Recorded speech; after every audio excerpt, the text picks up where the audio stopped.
Então, bora para a correção de mais um exercício a respeito do nosso vídeo 6, colocando a mão na massa com o JavaScript. E o nosso enunciado diz o seguinte: qual é o resultado da seguinte operação em JavaScript? Então, isso significa assim, o que eu quero produzir de resultado com esse código aqui? Mas eu não quero simplesmente pegar esse código, jogar no meu compilador, no meu JavaScript e ver o que ele vai produzir. Eu quero entender o que está acontecendo aqui. Para a gente entender o que está acontecendo aqui, a gente faz uma análise linha a linha, step by step, degrauzinho a degrauzinho, para poder entender o que de fato está acontecendo. Então vamos aqui, ó, primeira linha. O que está acontecendo na primeira linha? Toda vez que vocês virem o let ou const, significa que está criando uma variável. Então a gente está criando uma variável, o nome dessa variável vai ser index. Esse símbolo aqui é de atribuição ou recebe, que a gente chama, 1. Então o que em resumo está acontecendo? Nossa variável do tipo let chamada index está recebendo 1. Então, nesse momento aqui, nessa linha aqui, a nossa variável index tem um valor de 1. Então, tem uma variável index 1. E aqui a gente tem o while, né? Bem parecido com o comportamento do Portugal. A diferença é que aqui é escrito em inglês, escrito de fato o enquanto em inglês while. Então, o while ele precisa exatamente das mesmas coisas que precisava quando a gente tinha o código em Portugal. Definimos a variável index aqui em cima. Agora a variável index aparece aqui na nossa condição do nosso while.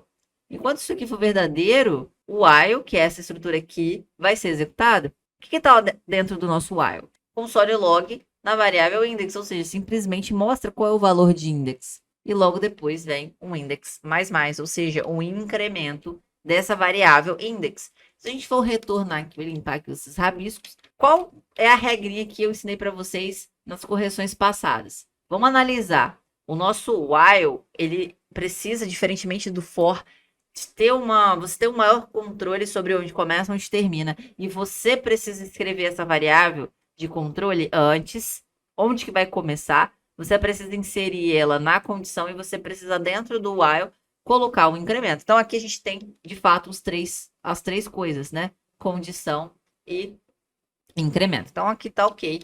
Vamos entender agora o que de fato o algoritmo está fazendo. O nosso index começa em 1. E enquanto for menor ou igual a 10, ou seja, quando chegar em 10, né, maior ou igual a 10, então ele continua executando. Então, quando passar de 10, ele vai parar de executar. Não vai ser um loop infinito. Mostra para mim o valor de index. Então, na primeira rodada, ele vai mostrar 1. Vai incrementar, vai passar a ser 2. Vai incrementar, vai passar a ser 3. 4, e vai indo, incrementando de 1 em 1. Por que de 1 em 1? Porque tem esse mais aqui. Dentro do JavaScript, diferentemente de outras linguagens, né? Algumas linguagens têm esse recurso, você não precisa escrever aqui, index recebe ele mesmo, mais 1, igual a gente estava acostumado até então ver. A gente pode colocar essa forma abreviada aqui com mais, ou melhor ainda, que é colocar com o mais igual, ou seja, vai receber ela mesmo com 1. Então, ele vai deixar de ser o valor que ele tem ali, ele vai acrescentar mais 1. Então, essa aqui é a dica de você otimizar ali a escrita do seu incremento. E aí, vai executar até o 10, esse console log. Lembrando que o console log é uma forma de você mostrar um valor no JavaScript, imprimir um valor. Então, vai mostrar aqui os valores de 1 a 10, e quando chegar no 11, essa condição aqui vai ser falsa e não vai executar mais. Então, o que nosso código está fazendo? Ele está em um loop, né? E vai mostrar os números de 0 a 10, de 1 a 10. Então, vamos analisar aqui as opções que a gente tem. Opção 1, soma os números de 1 a 10. A gente, apesar de ter esse mais aqui, o que é esse mais? Ele simplesmente muda o valor da nossa variável index. Ele não soma os números de 1 a 10. Então, ó, não soma. Então, já vou marcar aqui em vermelhinho que ele não soma. Ele simplesmente vai incrementando ali de 1 em 1. Subtrai os números de 1 a 10? Também não, né? O que poderia confundir ali era o mais, mas a gente viu que não é uma questão de soma, é simplesmente uma questão de incremento. E as opções 3 e 4, ela tem ali exibe os números. Exibe os números, exibe os números. Só que a opção 3 diz que é de 0 a 10. E a opção 4 diz que é de 1 a 10. Se a gente for analisar aqui, onde que o nosso index começa? Começa em 1. Então, não exibe os números de 0 a 10, porque nem está começando em 0. Então, nesse caso aqui, a nossa opção mais correta é a opção 4, exibe os números de 1 a 10. E para a gente comprovar isso aqui, a gente abre o VS Code, copia esse código e roda lá para ver se no console vai estar apresentando essa mensagem aqui corretamente, de acordo com o que é esperado para ele.